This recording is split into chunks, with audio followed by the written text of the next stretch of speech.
Olá! Estamos ao vivo aqui na Inadequada com a maravilhosa Bela, entrando já já aqui. Eu estou testando para ver se está tudo bem. Hoje a gente vai falar com a maravilhosa. Oi! Deixa eu te mandar aí um convite. Viu? Opa, foi? Acho que já subiu. Boa.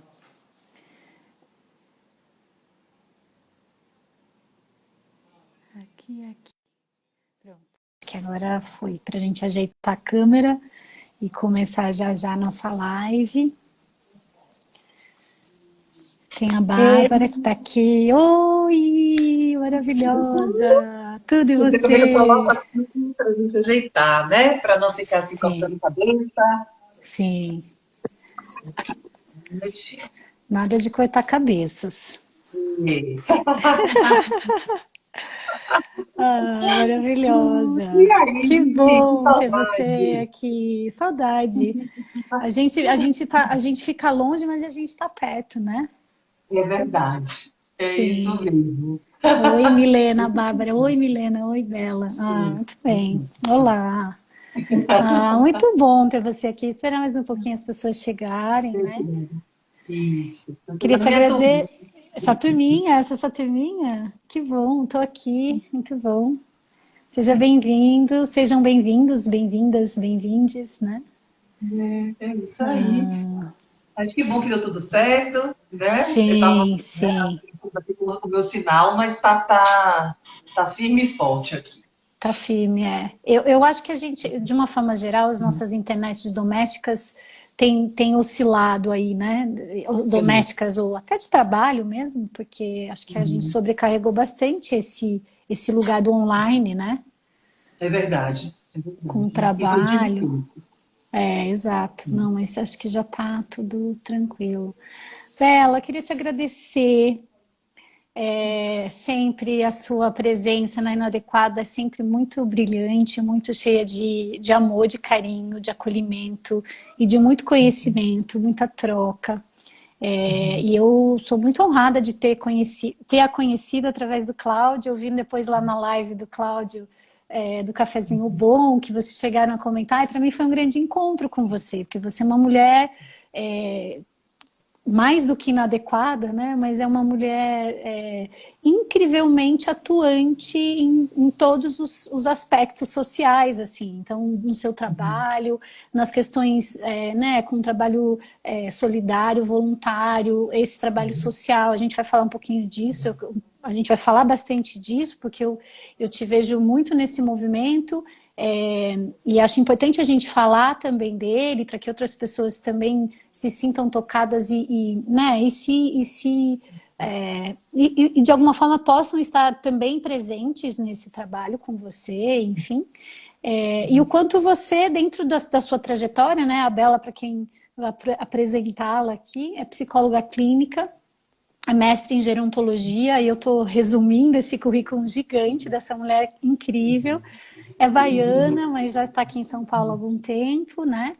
E aí, enfim, acionei de novo a Bela, porque ela já participou de outros ciclos de conversas da Inadequada, foi muito para a gente falar um pouco desse momento de que a gente está passando, é um contexto super difícil, super sensível, e o quão uma minoria, né, está desqualificando, está desconsiderando, e essa minoria né, esse nosso governo aí, desconsiderando todo esse cenário. E acho que mais do que desconsiderar o cenário, é desconsiderar a grande maioria do país e nas falas, né, nas posturas, e uma das declarações todas foi essa de, tudo bem morrer gente velha, né? Tudo bem morrer pobre, tudo bem morrer, não tem problema, vai morrer muita gente, porque vai morrer com uma naturalidade insensível e desumana, né, nesses discursos. E quando eu te aciono para vir falar aqui na Inadequada, nessa live, é muito para a gente entrar nessa temática. Você que tem uma formação em gerontologia, mas que também está sempre atuante, né, em todas as questões sociais, muito sensível a todas essas questões. E me tocou muito, porque logo no começo da pandemia toda, que a gente entrou em quarentena, eu tive uma discussão com a minha mãe, porque ela não quis, ela acho que se negou a dizer que ficaria em casa e um pouco no discurso, não vai ser nada, né? Só uma gripezinha, um pouco ouvindo esse discurso, né? E depois ela foi entendendo, mas aí houve ali eu acho que um desentendimento, e eu falei, cara, como que eu vou? E aí eu fui conversando com outras mulheres, outras pessoas conhecidas, e elas trazendo essa questão também, do quanto com esse convencimento, essa sensibilidade para essas pessoas mais velhas da nossa família, das nossas famílias, tem sido, né, agora talvez menos, mas enfim, um trabalho árduo de deixá-los dentro de casa, de protegê-los, né, na medida do possível aí, né? Então, esse tema é o que a gente vai falar bastante aqui com você.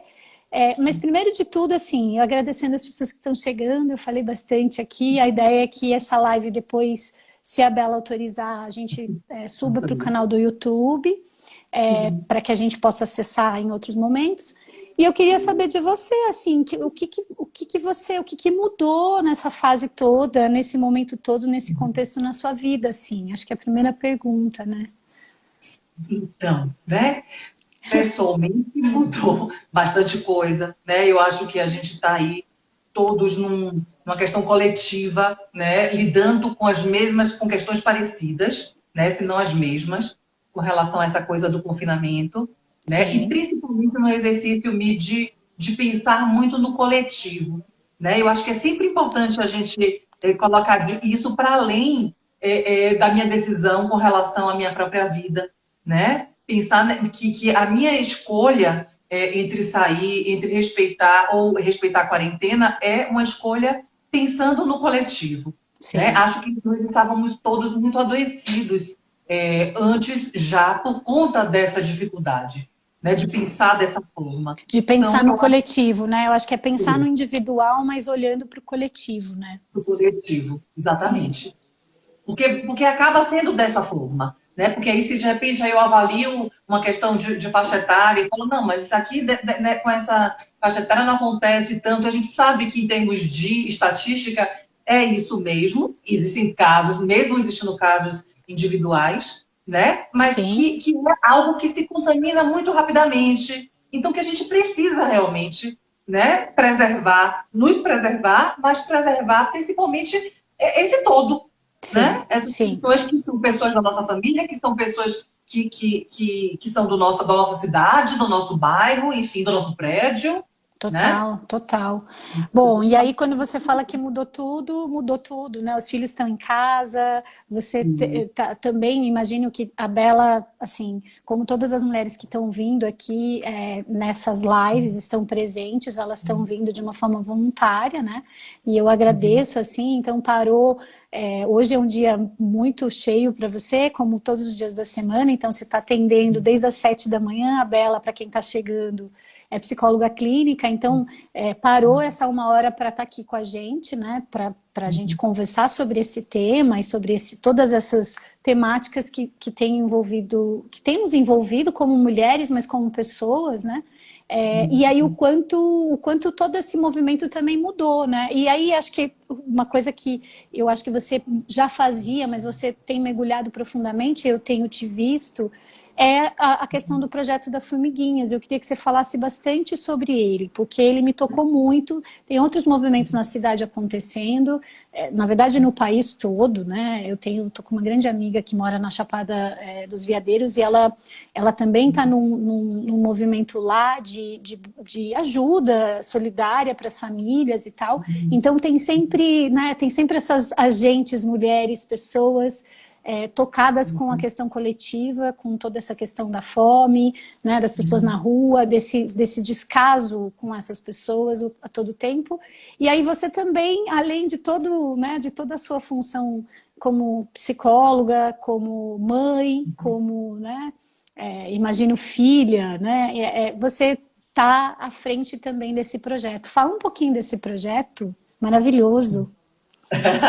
Pois é, fico muito orgulhosa de poder falar, te agradeço essa oportunidade né, Mi? É um projeto, na verdade, nós não somos ONG, é um grupo de amigos que se reuniu, né, através da Elis, que foi essa pessoa que constelou, né, esses encontros, todos nós. Não necessariamente essas pessoas todas se conheciam, aliás, muito pelo contrário, né, a gente não se conhecia, mas aí tinha sempre esse ponto em comum com a Elis ou com algum amigo da Elis, enfim. Né? E a Elis já fazia um trabalho aí com relação a essa questão dos animais, né, de resgate, de ajudar ONGs e tudo mais. E quando teve o crime lá de Brumadinho, né, toda aquela situação, ela postou, e nós éramos amigas nas redes sociais, e assim como os outros amigos também, e ela falando que queria se mobilizar, que achava que era importante a gente, né, estar mais próximo, chega da gente ficar sentado no próprio sofá, o nosso conforto só criticando através das redes sociais, Sim. né, que a gente precisava estar mais numa linha de frente, com ação mais direcionada. E aí nós fomos organizamos, fizemos uma rede importantíssima, né? Porque eu acho que nem todo mundo pode estar nessa linha de frente, e sem essas pessoas também a gente não conseguiria, né? Então a gente conseguiu montar aí uma rede, né? Fizemos uma arrecadação grande. Na primeira vez fomos levando um caminhão com donativos, e foram veterinários também, já que a ligação era muito forte com a questão dos animais. Os animais, né? Sim. Isso, na época eles falou, olha, como você é psicóloga, se você puder, já está no grupo, se você puder acompanhar, porque vai surgir talvez a necessidade, né, de um suporte, a gente nunca lidou com isso, né, somos todos, ninguém a maioria das pessoas não estão na área de saúde, né, então não necessariamente aquilo era uma rotina para as pessoas, total, né, de total. lidar com questões tão complexas, com sofrimento tão extremo, e fomos, e aí a partir disso depois fomos uma segunda vez, arrecadamos novamente, né? Mas, enfim, alimentos, itens de kits de higiene, tudo isso que precisava, e sempre a partir de uma necessidade do local. Então, a gente fazia sempre contato com as pessoas, né, que estavam lidando com a necessidade. Tá, né? tá. E isso seguiu no ano. Tiveram algumas apresentações pontuais, né, mas nada de grande forte, e agora houve novamente, né, com essa questão do corona e com o fechamento, enfim, dos estabelecimentos comerciais, o centro ficou, né, praticamente ali abandonado por conta do comércio, e essas pessoas que dependiam desse sistema, né, que moram na rua e tudo mais, e as famílias, né, carentes, das populações carentes também. Então, o nosso forte, assim, nosso foco é a doação de cestas básicas, né, através das doações, das pessoas que doam e depositam, né, na conta. Dessa vez a gente está fazendo muito através de depósito, por conta até do deslocamento. Sim, para facilitar essa questão toda também, né? Enfim, e também acho que até para agilizar, tendo esse dinheiro, vocês conseguem movimentar e fazer a compra das cestas e organizar isso, né? Isso. E aí tem uma logística, a gente entrega às sextas e entrega também marmitex aos sábados, para os moradores de rua. Né? E o que a gente tem visto é que realmente a demanda vem aumentando, né? À medida que essa quarentena, né, também vai se estendendo, né? Sim. Enfim, né? E que o pico a curva vai crescendo, né? E que a gente ainda não atingiu o pico. Então, tudo isso, a situação vai ficando cada vez mais alarmante mesmo. Sim, né? Sim. Não, assim, eu acho, eu tenho acompanhado e acho, enfim, de uma humanidade, de uma sensibilidade o projeto, porque é isso, como você falou, né? Ele foi sendo organizado por um grupo de amigos e ele está tomando uma proporção. E acho importante a gente falar dele, depois eu vou colocar lá nos stories, subo de novo para divulgar para quem está aqui na live, divulgo lá no YouTube, que eu acho que, enfim, a gente não sabe. Hoje o Dória, eu estava lendo agora há pouco, ele prorrogou o prazo de quarentena, então vai até 31 de maio. Então, enfim, foi agora, ele acabou de fazer o anúncio. Então, isso tudo vai refletindo também em todas essas questões, e principalmente nesse projeto que, enfim, ele vai tomando proporções também maiores, né, Bela, imagino. Bom, falando então, eu queria te fazer uma pergunta assim, direta, né? Hoje o Brasil, e até eu compartilhei com você antes dessa nossa live, né, alguns dados que eu pesquisei, hoje o Brasil é o principal país no mundo que, enfim, pessoas mais velhas, acima de 60 anos, têm uma taxa alta de morte, né? Depois é a Itália, a Espanha. É claro que a gente está falando de países que também têm, nesse contexto, uma comunidade de pessoas mais velhas, mas aqui o contágio está muito rápido, está muito acelerado e ainda assim estão sendo acometidas mais mortes para as pessoas acima de 60 anos. Isso é um dado que eu tirei lá do jornal online chamado Poder 360, e o que eu quero te perguntar bem pontualmente, nós somos um país velhofóbico? Nós somos preconceituosos com essa parte da população do nosso país? O que você acha? Então, eu acho que a gente está descobrindo, inclusive, que a gente é bem preconceituoso para muito mais coisa, né?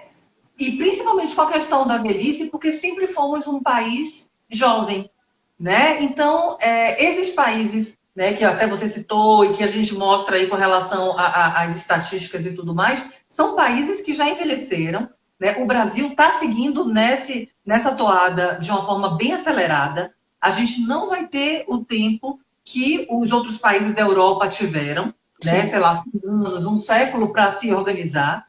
Né? Em 2031, se eu não me engano, até um dado que você também compartilhou, a gente vai virar, essa pirâmide vai virar, então a gente vai ter mais pessoas idosas, né, do que jovens, né? Então, isso tem um reflexo de tudo, né, que a gente pode pensar.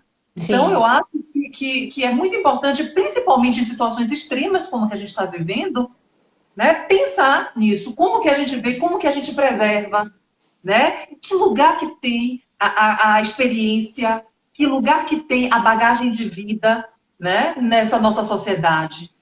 Porque falando um pouco dessa bagagem, é interessante isso que você traz, né? Porque a gente, talvez, não seja cultural, talvez a gente não tenha se atentado a isso, porque essa questão está chegando cada vez mais rápido para a gente, né? Como país. Mas a gente não vê, né? Eu fiz uma pesquisa, enfim, para a gente conversar aqui. É interessante porque colocam essas pessoas, né? As pessoas acima de 60 anos, sempre como pessoas que, enfim, elas não podem mais, sei lá, serem ativas socialmente, elas não podem mais contribuir, elas não têm nenhum tipo de experiência para compartilhar, então elas acabam, né, sendo isoladas como outras tantas, né, se a gente puder dizer assim, outras tantas minorias que não são minorias, né, e a gente acaba deslocando essas pessoas para um lugar de quem cuida, de quem é responsabilidade, né? E aí eu também percebo nesses estudos todos, e aí mais voltado para a questão da mulher, que geralmente quem está olhando e quem cuida, quem tem esse olhar, são as mulheres para essas pessoas consideradas mais velhas, né? Então, quanto isso é tão impactante socialmente falando, né? Porque a gente está descobrindo isso como país, ainda assim, talvez esses cuidados recaiam muito mais sobre as mulheres das famílias, né? Então tem todo um processo aí social acontecendo que vem com essa questão toda desse preconceito contra os mais velhos, né? Que eu acho que, até ampliando aí a sua pergunta, tem um termo que a gente usa que se chama idadismo. Idadismo. Né? Que é essa questão de envelhecer sofrendo preconceitos sociais. Né? Então, existe sim, existe, e é mundial, não é uma questão só do Brasil. Né? Mas eu acho que a gente precisa olhar para isso, porque, até pensando nos baby boomers, né? Em quem, lá na época que houve muito, essa explosão de natalidade, né? Então, quer dizer, essas pessoas, elas viveram e promoveram a contracultura. Né? Há um tempo atrás, nos anos 60, né? Nos anos 70, foram pessoas que se recusaram, que realmente revolucionaram. Né? Aliás, talvez tenha sido a revolução recente, maior, eu acho, né? mais importante. Sim, então, talvez a mais importante. Então, assim, essas pessoas com certeza, e já não estão envelhecendo como os nossos avós. Né? Então, são pessoas atuantes. Enquanto a gente está vivo, a gente é sujeito da própria vida. Sim. Né? A gente tem que protagonizar, independente da condição de saúde ou de doença. Então, isso tudo é muito importante. E a própria questão das memórias mesmo, né? Dessa bagagem de vida, da experiência, cada vez mais. Às vezes eu vejo a pessoa falar assim, poxa, mas aí eu fui, sei lá, com 30 anos, 31 eu sou diretor da empresa e várias pessoas que eu vou liderar têm muito mais experiência, têm o dobro da minha experiência. Né? Então, assim, tudo isso a gente precisa enxergar e até como uma potência, que é a intergeracionalidade, que é essa Talvez possibilidade sim.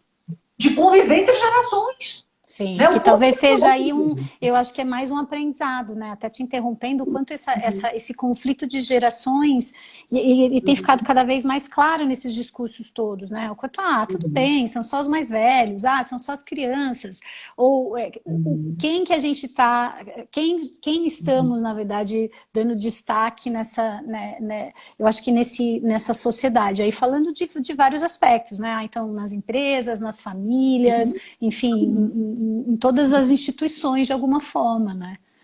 Implica o quanto que a gente também eu acho que independente dessa classificação que é feita para um estudo, né, que a gente faz, independente dessa classificação etária, que é só uma classificação, o que importa é o quanto que eu sou desejante, né, o quanto que eu busco, o quanto que eu ainda tenho de sonhos para realizar.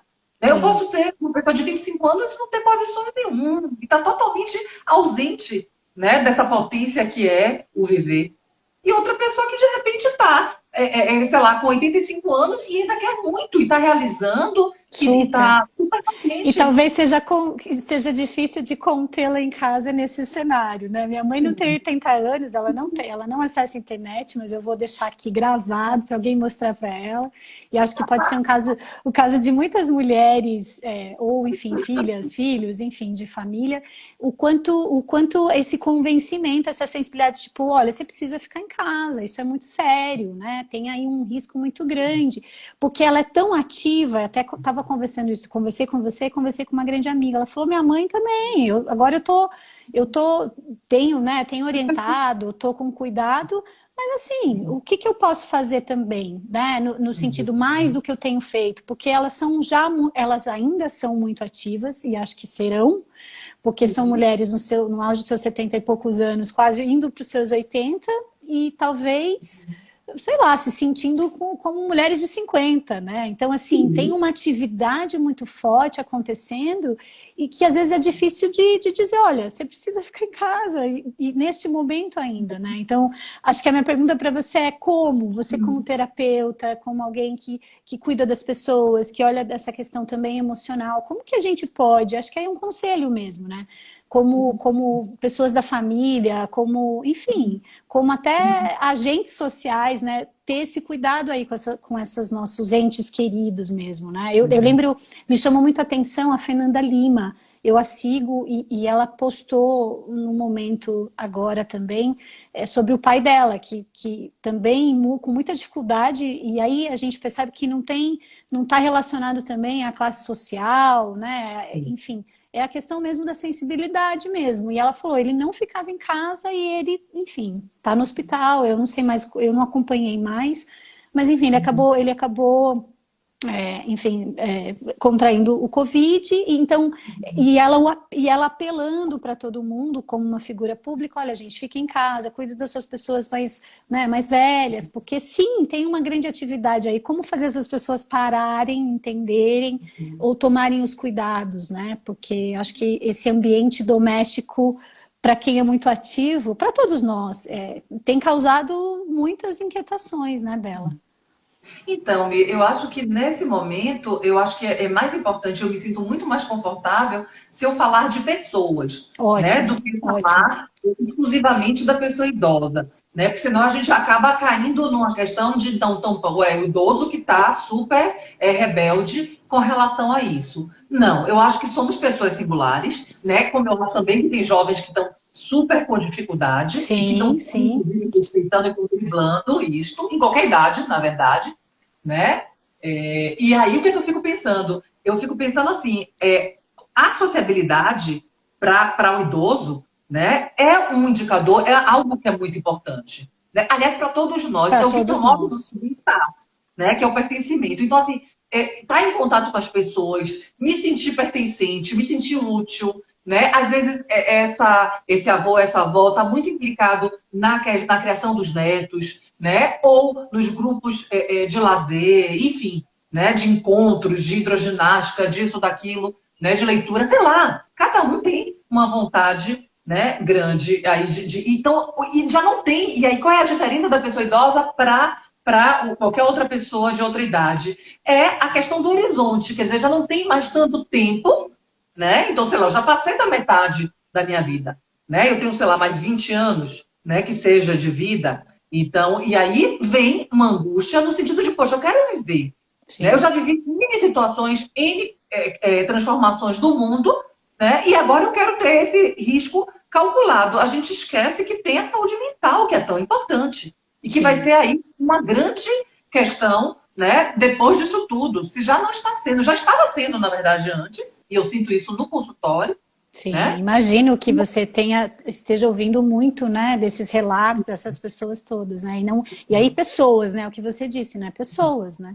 Então, eu acho que mais do que a gente pensar nessa questão da rebeldia, né, com relação a então não quero ficar em casa, então eu estou super negando tudo isso que está acontecendo, e tem também, mas também tem o jovem que nega também, e tem tudo mais, é pensar assim, poxa, o que é que está faltando, né? Além buscar, na verdade, uma situação confortável dentro do desconforto. Então, assim, o que é que está faltando? O que é que realmente mais está pesando?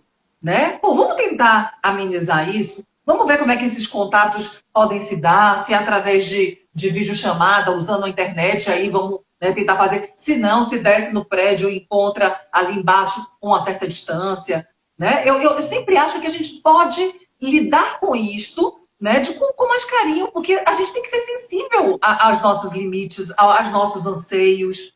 Né? A gente não pode esquecer disso. Sim, Então, sim. eu acho que essa coisa de classificar, né, e até da mídia, trazer isso muito focado na questão do idoso, na minha opinião, é uma forma de reforçar o preconceito. Né? Porque são pessoas... E tem uma outra coisa a mim também. Com o tempo, eu já falo para você com relação às dicas do que seria, né, interessante, mas assim, tem uma coisa que em 2031, por exemplo, portanto, daqui a 11 anos, é muito pouco tempo, essa pirâmide se inverte. Se Né? inverte.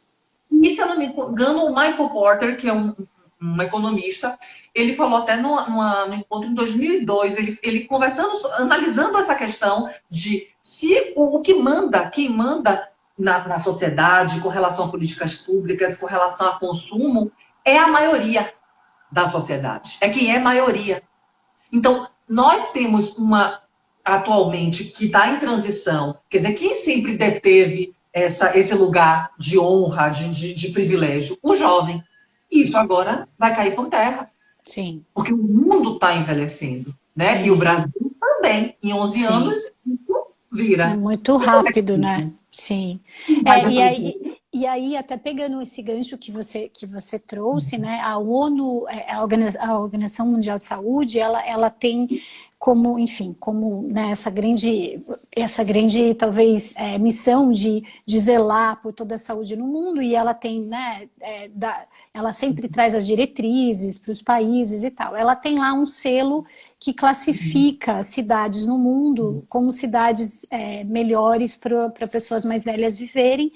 E eu achei muito interessante, porque esse conceito todo vem porque cidades para pessoas mais velhas viverem são cidades boas para todas as pessoas viverem, né? Então, assim, o acesso a, sei lá, transporte público, o acesso à própria calçada, à infraestrutura, né? Então, a gente percebe que se a gente, aí voltando aqui para o Brasil, se a gente não começa a olhar para isso, e a gente tem muitos problemas, né? Os nossos problemas são muito mais profundos, né? Estruturalmente falando. E aqui no Brasil a gente tem 4 cidades eleitas, elas estão todas localizadas no sul do país, que são consideradas cidades para pessoas mais velhas viverem, né? Então, assim, é um índice muito baixo, né? Se a gente olha para um país da dimensão como o nosso, né? Então, é assustador mesmo, assim. Claro, eu entendo quando você traz essa questão toda de vamos falar das pessoas, mas é isso, o salto dessa pirâmide ela vai ser muito rápida, né? E aí, como que a gente vai lidar com isso, né? Acho que essa é a grande questão também. E com isso, pensando nessa inteireza, se a gente deixa de classificar tão rigidamente, né, essa questão das idades, porque começa a haver isso fica mais fluido, né? Sim. Quer dizer, eu já me visto como minha avó se vestia na minha idade, Total. né? Eu quero ter a liberdade que eu quiser ter. Eu quero me vestir como eu achar que eu devo. Não tem roupa de tal idade, roupa dessa idade. Não tem. Tem como eu quero me apresentar diante da sociedade, né? Essa questão da cidade amiga do idoso, por uma coincidência, foi elaborada por um brasileiro, né? Que estava Ah, na eu não ONU. sabia, que legal. É um Que carioca. bacana. E aí, o que acontece? E temos aqui em São Paulo um bairro amigo do idoso, que é a Vila Clementino, né? Em Copacabana, no Rio, enfim, que são tentativas, né, de trazer de urbanismo, essa forma dessa cidade mais integrada e mais, enfim, mais humana, né? Eu acho, Mais humana. mais humana, mais acessível, né? Acho que é um pensamento importantíssimo e vai ser cada vez mais imprescindível, como também a inclusão das pessoas, né, maduras e mais idosas no mercado de trabalho. Está, Sim. né? Mudando, existem projetos de leis que já estão né, tentando aí entrar com relação à flexibilização aí a partir do momento da aposentadoria, né? E a gente está migrando também, de uma forma geral, para essa questão da relação entre, né, a relação corporativa e tudo, a questão não é mais emprego, a questão é trabalho. Né? Sim. Então, são possibilidades, né? Existem discussões, a gente não vai retroceder aí com relação a direitos que foram conquistados, temos que lutar por isso, né? Mas também existem esses modelos novos que até o próprio jovem já busca, né, de outras formas, já não se vincula tanto. A gente já vem mexendo em todas essas questões, né? Mas é interessante isso, né? Porque, de novo, né? São questões sociais que estão permeando a gente e que agora, diante desse contexto da pandemia, do Covid, eu acho que isso virou um grande foco, né? Tudo é urgente, né, Bela? Eu acho que tem uma percepção aí de que tudo ficou muito, muito visível, né? As máscaras caíram, a gente precisa falar sobre esses temas, a gente precisa... Claro, a gente já vem falando, mas não dá mais para aceitar posturas, né, que sejam totalmente contrárias aonde a gente está caminhando, né? Não existem vidas que são mais caras do que outras. Sim. Né? Não existe. Então, assim, eu acho que é a partir desse princípio, é a partir de que se existe vida, existe desejo, existe potência, né? Então, isso independe de qualquer classificação etária, social, sei lá o quê, né? Então, eu acho que é importantíssimo. A gente fala da mulher, você tinha comentado antes, da mulher como uma cuidadora, né? Isso. E esse é o nosso papel ainda, né? Saiu um dado do PNAD, se eu não me engano, de 2018, Tá. junho de 2018, onde ele fala que a brasileira acima dos 13 anos, ela já é responsável por algum tipo, em algum nível de cuidado. Né? Então, você imagina, esse é o nosso retrato. Agora, você imagina com essa pirâmide, né, invertendo, com essa necessidade de um cuidado numa família que já não está mais organizada, né, para isso, que cada vez mora em espaços mais reduzidos, cada vez tem menos filhos. Né? Como que isso pode se dar? E eu defendo muito a questão do co-housing, né? Dessa coisa de você ter comunidades e desse dessas co-living, relações, né? Dessas comunidades, sim, porque na verdade se a gente retoma, e é um pouco até da história toda dessa bibliografia vasta também da Silvia Federici, ela fala muito disso, né? Nós mulheres, ou não só mulheres, mas enfim, socialmente a gente vive em comunidade, né? E a gente foi perdendo isso principalmente nos grandes centros, a gente acabou deslocando esses papéis e nos tornando também muito mais individualistas, egoístas, né?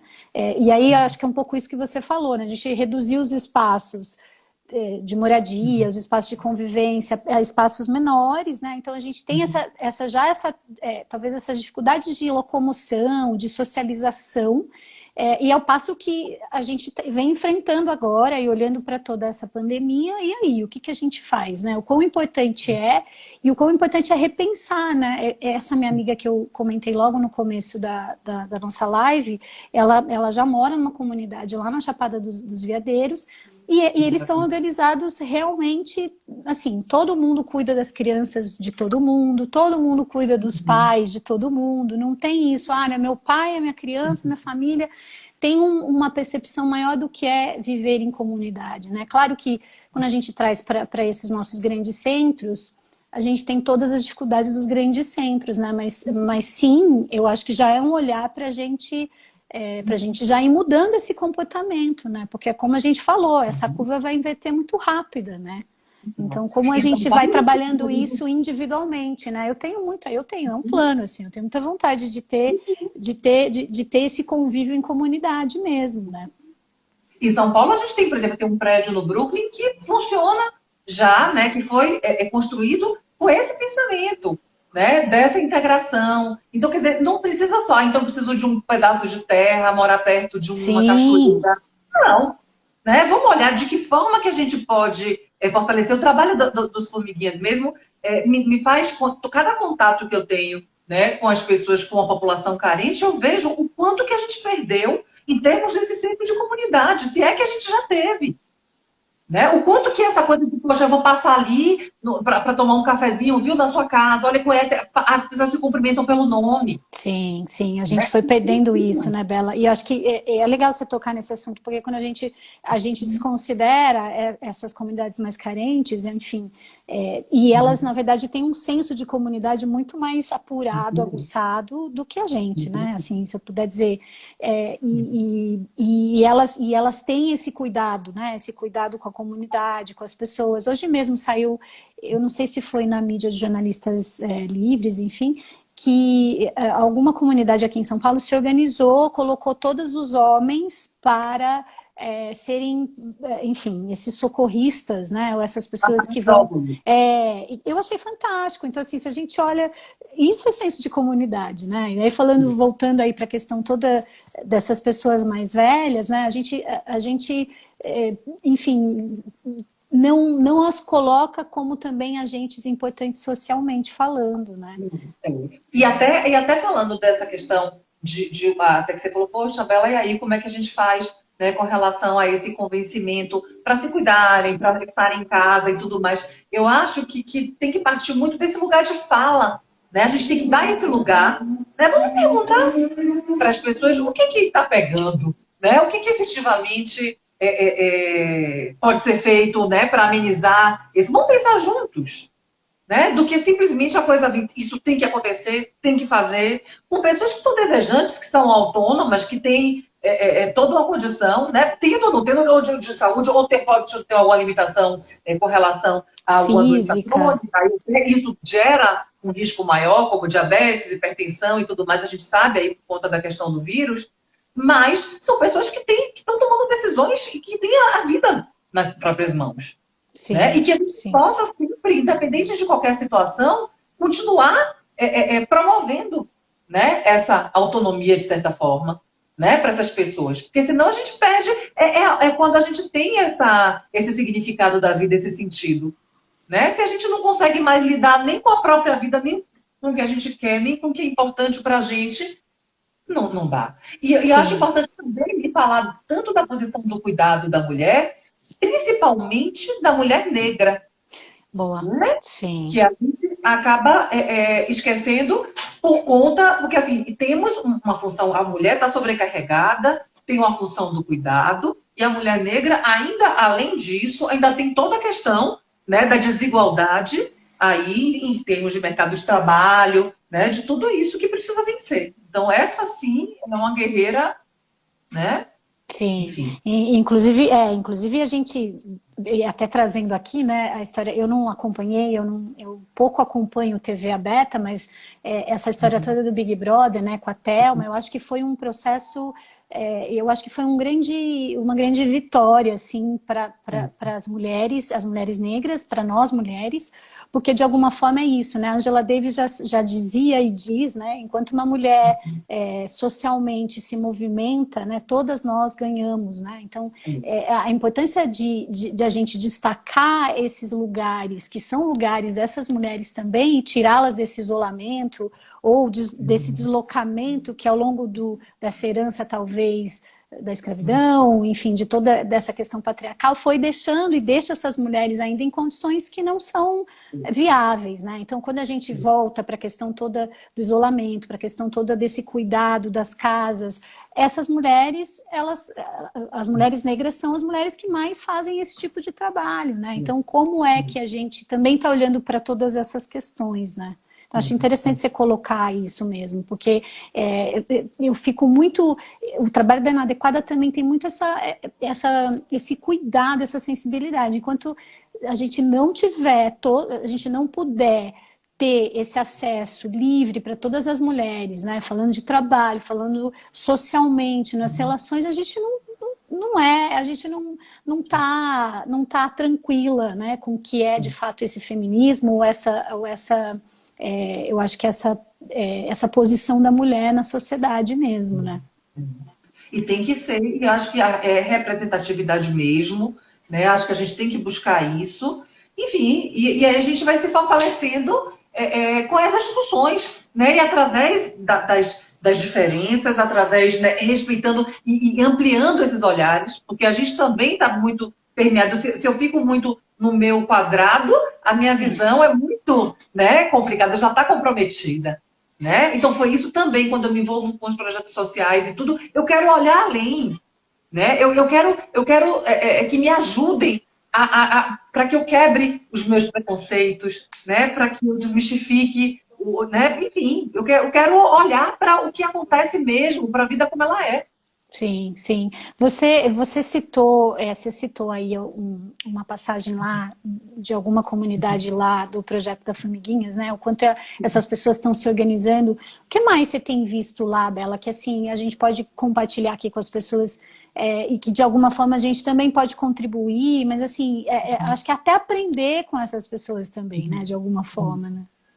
O que eu tenho visto, então, é esse senso de comunidade muito forte. O que eu tenho visto, é a fome batendo mesmo, né? Mas tenho visto também uma outra geração, uma nova geração que já teve a oportunidade de estudar, né, de se informar e que está se organizando de uma forma muito interessante, de uma forma trazendo muito, muito orgulho, né, das origens, do pertencimento, inclusive. Então, isso eu tenho visto bastante. A questão da caridade, né, da ajuda, eu sei que é emergencial, mas eu vejo como emergencial, mas me incomoda muito.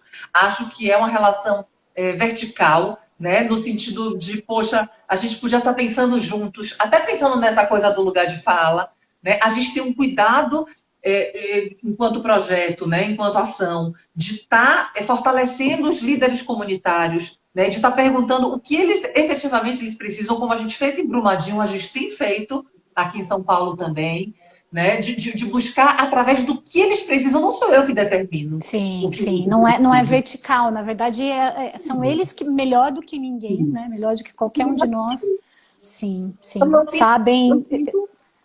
E eu quero propor essa reflexão e que a gente possa pensar em soluções a partir disso, quer dizer, e para isso a gente precisa se aproximar, né, desses lugares. Não é de qualquer forma, eu acho que a gente pode, e hoje em dia, até com a questão da tecnologia, a gente tem um acesso, né, mais tranquilo, ou se aproximar de pessoas que já estão em projetos para saber, poxa, como é que eu chego? Né, com quem que eu falo? Né, e ver projetos. Por exemplo, eu fui nessa comunidade, Morro da Mandioca, que fica à margem da represa Billings. É uma área de invasão, né? E é um lixão, a gente teve que atravessar para chegar até a casa da pessoa aonde a gente ia.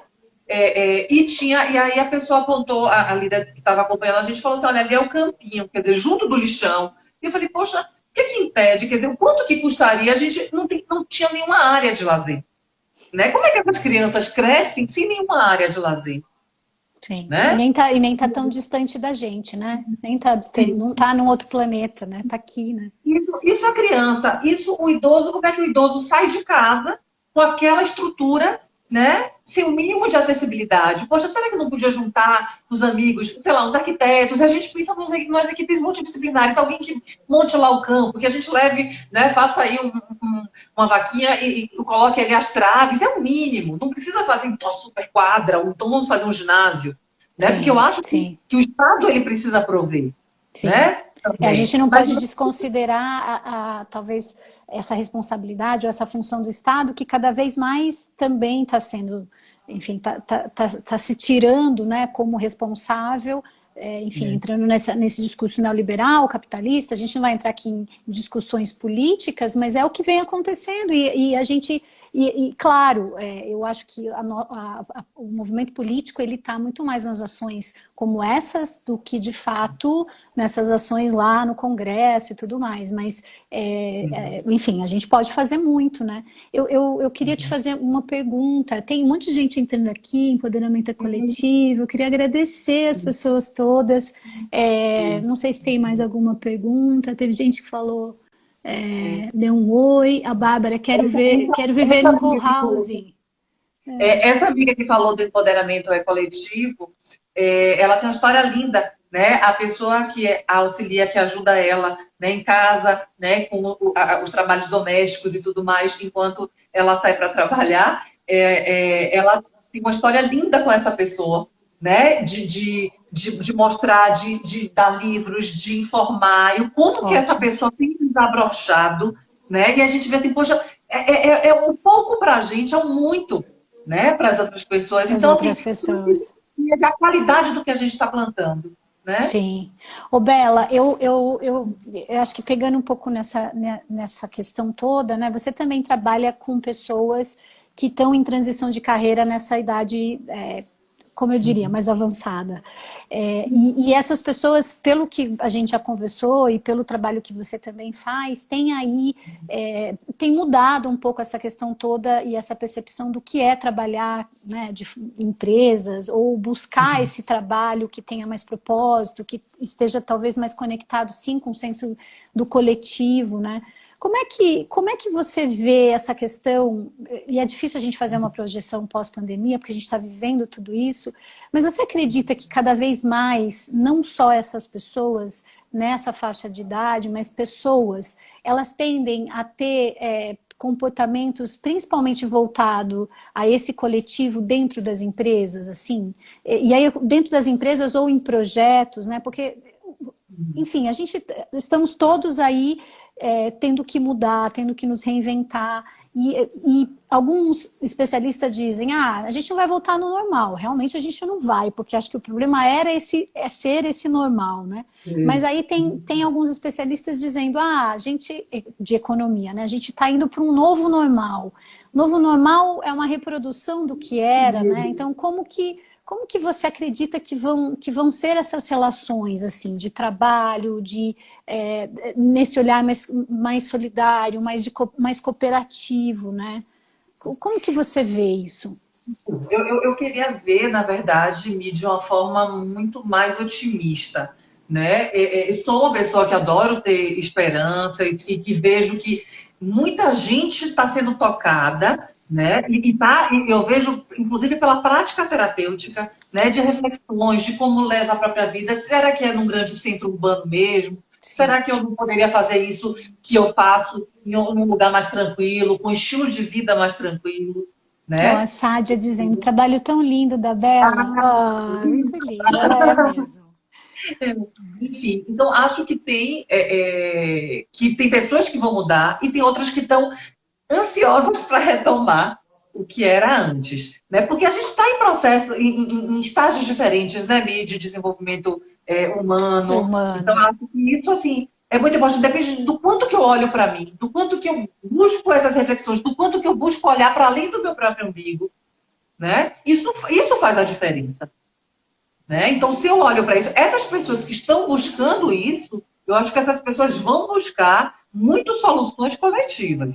Muito mais, já melhorou. uma coisa que Sim. já era, né, uma busca. Então, eu estava até vindo, comprei até ontem o livro no Kindle, baixei da Economia Donut, né, que já era uma coisa que já estava sendo dita, e eu vi que os holandeses vão começar a implementar, né, políticas nessa base, né, pensando aí nessa desaceleração que o mundo inteiro vai Sim, viver. né? Eu fiz, a minha primeira formação é em turismo, né? E eu lembro nas aulas de sociologia do lazer, a gente estudou muito, a gente já, na verdade, um dos nossos grandes professores, a gente é sociólogo e tal, mas um deles é o Luiz Otávio, ele é vivo ainda, e ele trazia muito essa questão desse trabalho e essa desaceleração, né? O ócio como um possível, enfim, uma possível moeda, né? Uma possível forma de viver, né? Claro que o ócio produtivo, o ócio que a gente de fato, na verdade é um grande, né, rever como a gente vai se organizar socialmente para a gente rever também como que a gente vai reproduzir tudo isso, né? Porque a gente já entendeu. Eu estou fazendo um curso que está sendo muito importante agora, estudando o Capital de Marx, assim, e eu tenho visto, está sendo muito interessante porque uma das coisas que a professora fala é isso, né? O quanto a gente está vivendo esse cenário todo da pandemia e a gente está, de alguma forma, culpando, né, o vírus, culpando, porque... E, na verdade, a gente esquece que a gente está vivendo essa situação porque a gente não é porque a gente não tem alimento para todo mundo, não é porque a gente não tem espaço para todo mundo, não é porque a gente já tem muita superprodução.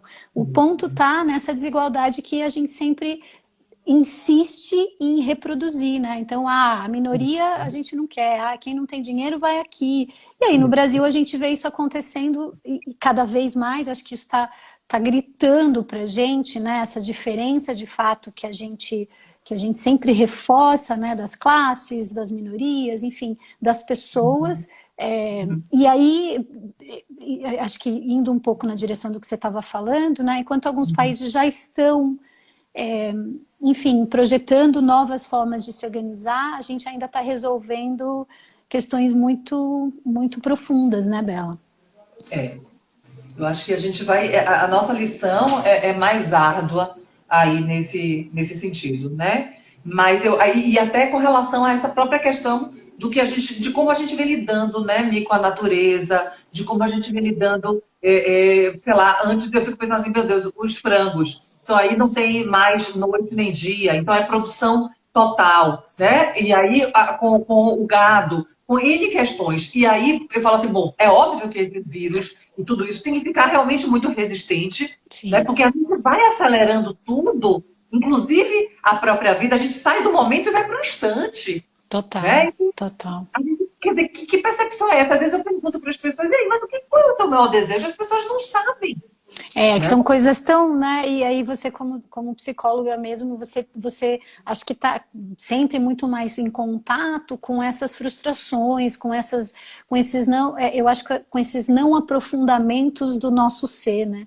Eu acho que voltando um pouquinho, e acho isso é importante, estamos em fases, você mesma falou, diferentes de desenvolvimento humano, e aí se a gente volta de novo para a nossa questão Brasil, né, a gente vê isso assim gritando, né? Então, o quanto olhar para si não é para o umbigo, né, mas são para essas questões mesmo de desejos, de sonhos, de quem sou eu no mundo, o que, que eu quero, o que, que eu posso fazer para contribuir.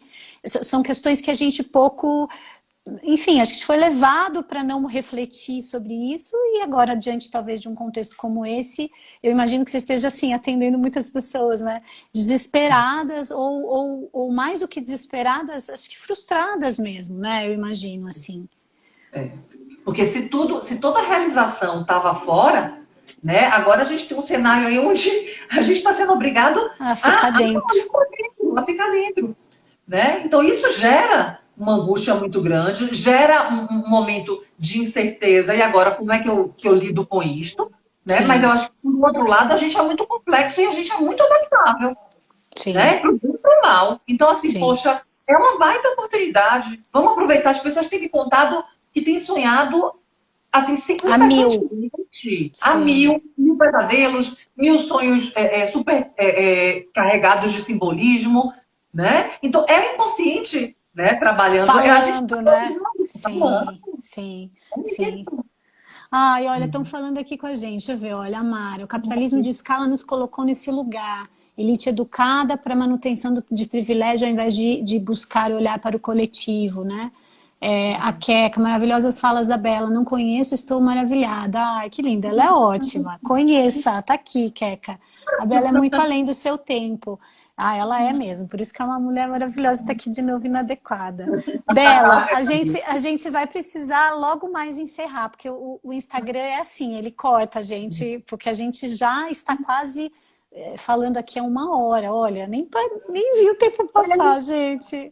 E aí, essa é uma representação, um sintoma, né, do quanto que a gente não detém o nosso próprio tempo, né? Enfim, decidem pela gente. É isso aí. Decidem. Olha, eu vou te fazer a última pergunta, assim.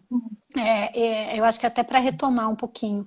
Você como psicóloga, como, enfim, mestra em gerontologia, como essa mulher incrível que todo mundo está tendo a oportunidade, quem está aqui de ver, quem já conhece, quem não conhece está vendo. O que você, qual o seu conselho? Eu acho que é um conselho para nós, pessoas, para nós mulheres, neste momento, assim. O que você deixaria aqui como um conselho para gente?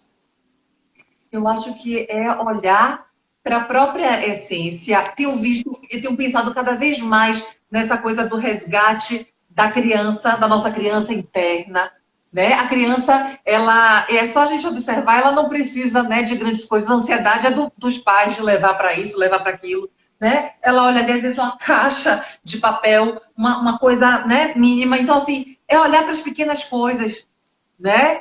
Às vezes arrumar uma gaveta e ver o quanto de recordação, né, que vem nisso. É uma leitura, é ouvir um passarinho, né? Eu acho que é ter esse momento com a gente, né? Esse momento de contemplação, né? De contemplação com o que está fora, né? Com o que a gente consegue, de contemplação, e aí, até usando até a internet, a tecnologia, porque eu acho que ajuda, e a gente está tendo acesso aí a N filmes, N Sim, museus, sim, né? A muita arte, informação, a arte, sim, e da gente abandonar definitivamente essa fantasia que nós temos de que precisamos ter ações e atitudes heróicas. Né? Eu sempre falo, eu não conheço nenhum super-herói feliz. Todos são atormentados. Né? E a mulher, por essa nossa facilidade, que eu nem sei se é tão nossa ou se isso foi realmente exigido da gente, que é de ser mulheres polvo, sabe? Então sim. eu tô fazendo isso, aí eu faço mais aquilo, e aí não sei mais o quê. Então, assim, vamos parar um pouquinho, né? Vamos se desapegar de tantas funções mesmo e falar, poxa, isso eu vou fazer pela metade, isso eu vou fazer mais ou menos mesmo, e pronto. Porque senão a gente vai numa toada e passa por cima da gente muito fortemente, né? Então, se eu pensar no feminino, eu acho que é isso, é respeitar, conhecer cada vez mais a forma que a gente funciona, né? Os nossos ciclos, Os nossos como ciclos. que eu estou mais, estou fazendo a mandala lunar, sempre estou falando disso, estou Ai, adorando, delícia, muito bom.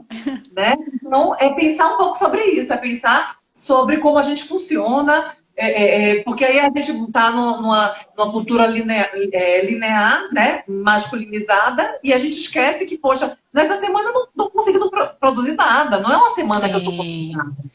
Sim, Né? que a gente tem que se respeitar, né? Aconteceu isso essa semana comigo. Enfim, eu menstruei e aí, assim, não é uma semana produtiva, é uma semana de recolhimento. Então, eu também tenho olhado para essas questões e acho que indo de encontro ao que você está falando, é isso, né? Esse cuidado, esse retorno, né? Ai, você é sempre maravilhosa. Olha, a gente está aqui 1 minuto e 20 segundos, fica na contagem. Eu queria te agradecer demais, você é sempre muito carinhosa, acolhedora, assim, muito, muito feliz, muito honrada de ter você aqui. Queria agradecer todas as pessoas que vieram, que participaram, da Rede da Bela, aqui da Inadequada, enfim, das nossas redes individuais. Bela tem um projeto incrível, eu vou deixar os contatos depois, vou compartilhar. Tá bom, Muito obrigada. obrigada por tudo. Foi maravilhoso. Obrigada, gente, obrigada. Um beijão. Beijo. Beijo, Tchau, tchau. obrigada. Tchau. Tchau.